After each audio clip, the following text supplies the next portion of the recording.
Hello. Upo lang. Oh, dahan, upo, ha? Nakikinig ba? Nakikinig ba? Hello.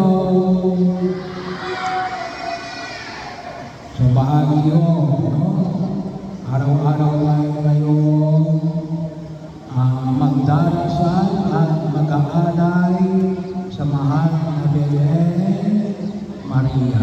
At isang tama ko, ngayon ay kapistahan ni San Jose, yung nag-alaga kay Jesus, habang siya lumaki, itinuring na Ama ni Jesus. Bahagi yun.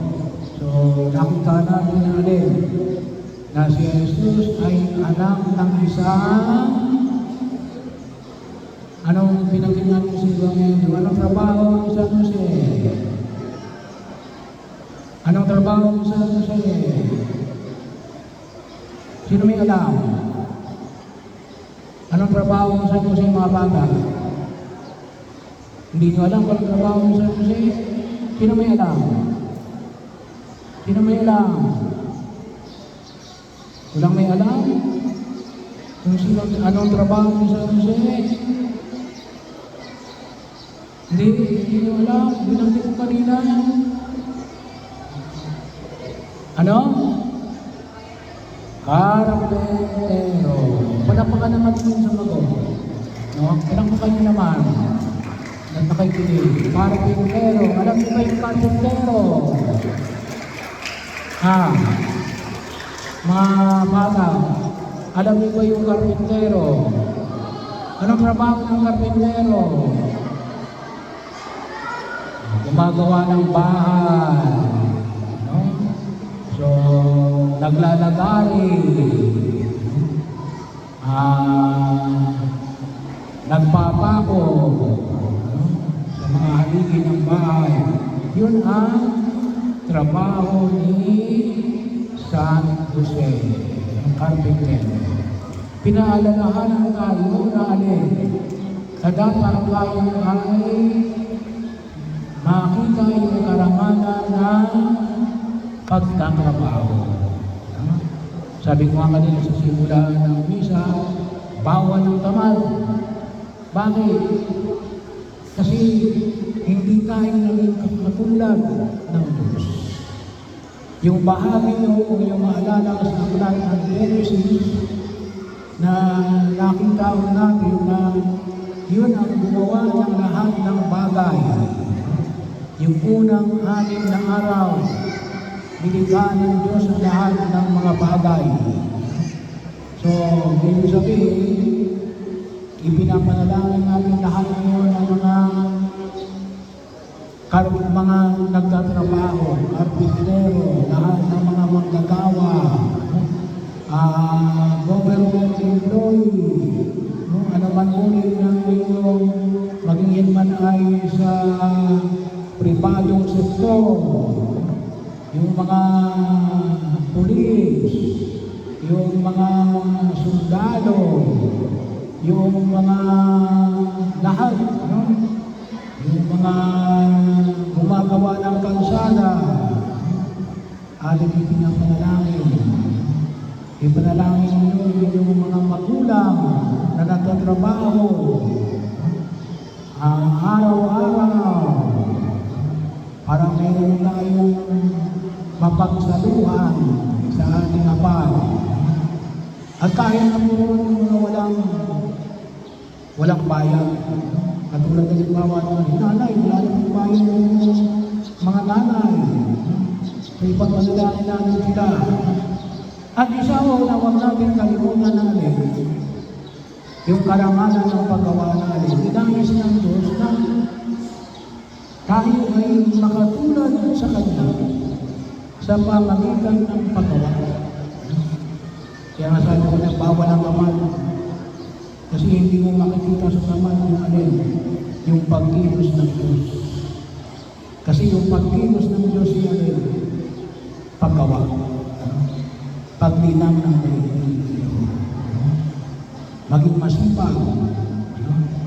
Maging masipag. At yan po ang huwag namin kalimutan. Sino sa inyo tumutulong maghugas ng pinggan sa bahay? Sino? Sino tumutulong maghugas ng pinggan sa bahay? Wala. Hindi kayo pinaghugas ng pinggan. Kapag pinaghugas kayo ng pinggan, maghugas kayo ng pinggan. Magwalis. So, huwag yung magdadalo. Gawin kaagad yung pinagagawa ng magulang. Bakit? Kapag kasi ginagawa niyo yan, nakikiisa pala ako sa paggawa ng Diyos. Ulitin ko ulit. Nakikiisa ako sa paggawa ng Diyos. Kapag tayo nagtrabaho. Pakiulit na. Nakikiisa ako sa paggawa ng Diyos. Isa pa. Nakikiisa ako sa paggawa ng Diyos. Mahalaga ko yun. Makita ko natin. Yun ang isang dakilang karangalan. Bakit? Nais ng Diyos na makasama tayo. At isang mukha niya na yun. Ang pagtatrabaho. Ang pagtatrabaho. Ang Diyos natin ay hindi tamad. Ang Diyos natin ay masipag. Nagtatrabaho. At tamang-tama rin ngayon sa karangalan ng mahal na Birhen Maria, anong iaalay natin sa mahal na Birhen Maria ngayon?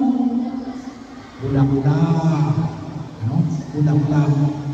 So, patuloy tayong maghandog para tayo ay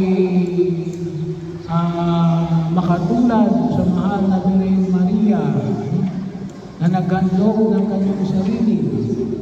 Kaya ang pangalawang pagkilos, sabi ko yung unay alin, maging masipag.